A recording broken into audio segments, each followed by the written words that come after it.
नमस्कार साथियों। प्रस्तुत है एक कहानी, सिलवटों के दायरे। चादर पर पड़े सिलवटों को मिटाया जा सकता है, परंतु जिंदगी में पड़े सिलवटों को कैसे झुठलाया जाए। हर लम्हों की यादें कमबख्त ताजी हो उठी जब रमेश ने यह ताना मारा, तुम किसी काम की नहीं, तुमने आज तक कोई काम ढंग का किया है। मुझे तो ऊंची आवाज में बात करने की इजाजत नहीं, हक नहीं।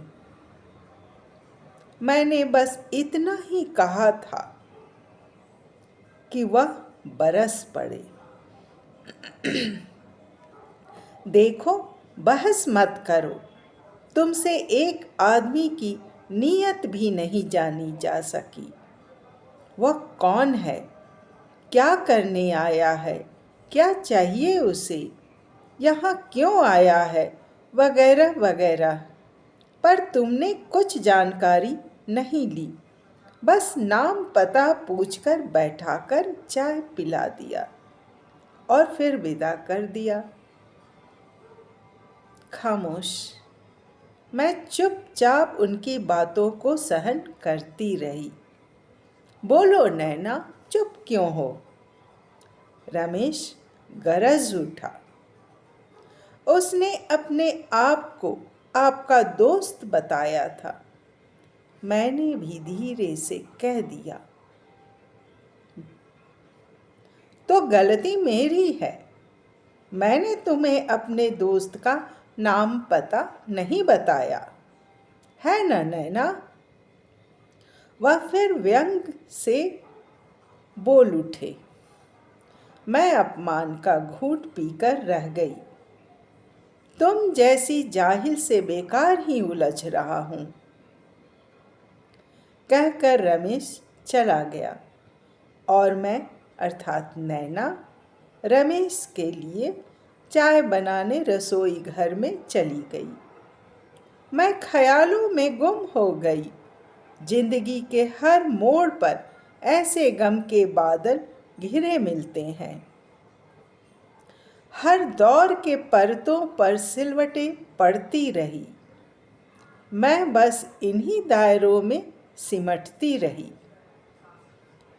मैं क्या थी और क्या बन गई। एक स्वतंत्र, स्वच्छंद, आकाश में उड़ने वाली चंचल चितवन नारी थी, किंतु आज एक बंधक गृहिणी, दो उद्दंड बेटों की माँ। जिम्मेदारियों के बोझ ने मेरे सर को झुका दिया था। मैं हर किसी के आगे नतमस्तक होने की आदी हो चुकी थी। एक प्रश्न मैं बराबर अपने आप से पूछती, जो मेरे लिए सही होता है वह अन्य के लिए गलत कैसे हो जाता है? कोई भी मुझसे सहमत क्यों नहीं होता?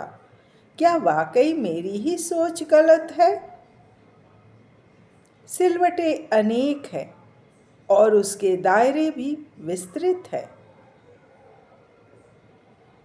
शरीर के घाव को मिटा सकती हूँ, परंतु हृदय के घाव को कैसे मिटाऊं?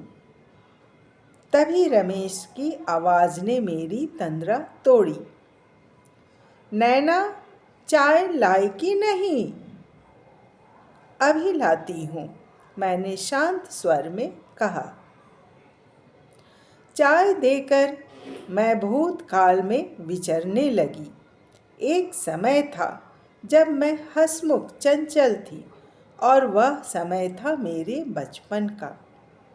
जैसे जैसे बड़ी हुई, सीखने के दौरान कई नकारात्मक घटनाएं घटित हुई। 10वीं कक्षा में जब मैं थी, तब मुझे पहले सिलवट का आभास हुआ। जब स्नेहिल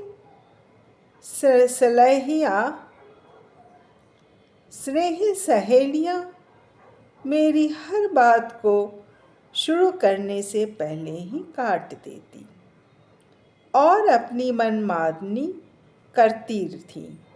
मैं बस चुपचाप और अपनी उनकी बातें सुनती रहती। एक बार मैंने बस कह क्या दिया कि पढ़ने का मन नहीं करता। फिर क्या था, सहेलियों द्वारा खबर, टीचर, फिर टीचर से प्रिंसिपल के पास चला गया। फिर क्या था, मुझे तुच्छ दृष्टि से देखा जाने लगा। बात बात पर मुझसे सवाल पूछे जाते और जवाब नहीं देने की सूरत में डांट पड़ती। कभी खड़ा तो कभी क्लास से बाहर जाना पड़ता था। दिल पर गहरे निशान पड़ते रहे।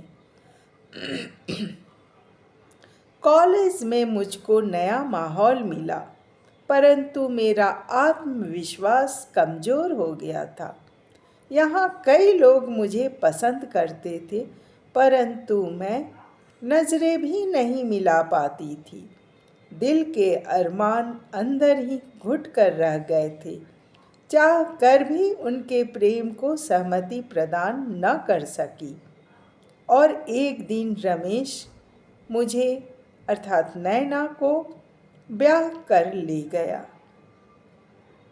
फिर मेरा समर्पण ही रमेश को भाया था। अब मेरे सिलवटों भरी जिंदगी की शुरुआत हुई। इसके दायरे में मैं आज भी घिरी हुई हूँ। नींव तो बहुत पहले ही पड़ चुकी थी, परंतु इमारत शादी के बाद बनी। खैर, मेरी सहन शक्ति ही थी जो मेरी गृहस्थी सुचारू रूप से चला रही थी। अगले दिन वह पहले वाला व्यक्ति फिर आया, जिसकी नियत जानने की बात चल रही थी। फिर आया। इस बार मैंने उसे आड़े हाथों लिया। कौन हो तुम? मैंने सवाल पूछा। मैं रमेश का दोस्त हूँ, उसने जवाब दिया। मदन नाम का कोई दोस्त उनका नहीं है, मैंने उसे झाड़ दिया। मैं बचपन का दोस्त हूँ। बचपन के दोस्त क्या ऐसे होते हैं, बस मुंह उठाए और चले आए? पहले फ़ोन करके पता लगा लेना चाहिए कि दोस्त घर पर है या नहीं। मैंने अपनी सहेलियों की खता का जवाब उसको दे दिया। आज मुझे अपने आप पर गर्व महसूस हो रहा था। मैंने सारी सिलवटों से भरे दर्द को उस पर उतार दिया। उसे भला बुरा कहकर मुझे बड़ा ही सुकून मिल रहा था। मैं जितना ही गरज रही थी, उतना ही वह दुबक रहा था। शायद मेरा लिहाज कर रहा था। वह थोड़ी देर में चला गया। मैं शेरनी बन चुकी थी। पतिदेव घर आए।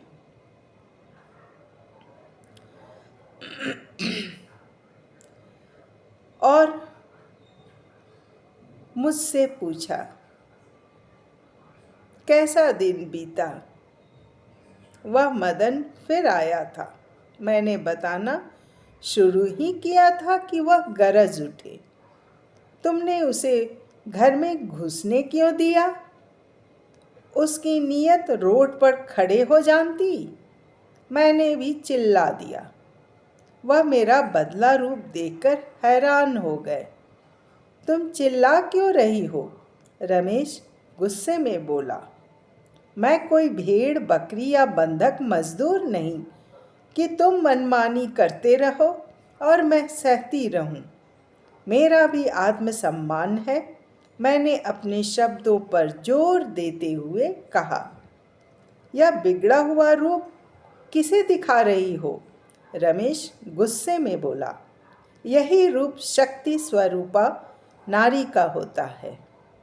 नारी तो समर्पण की देवी होती है, रमेश ने कहा।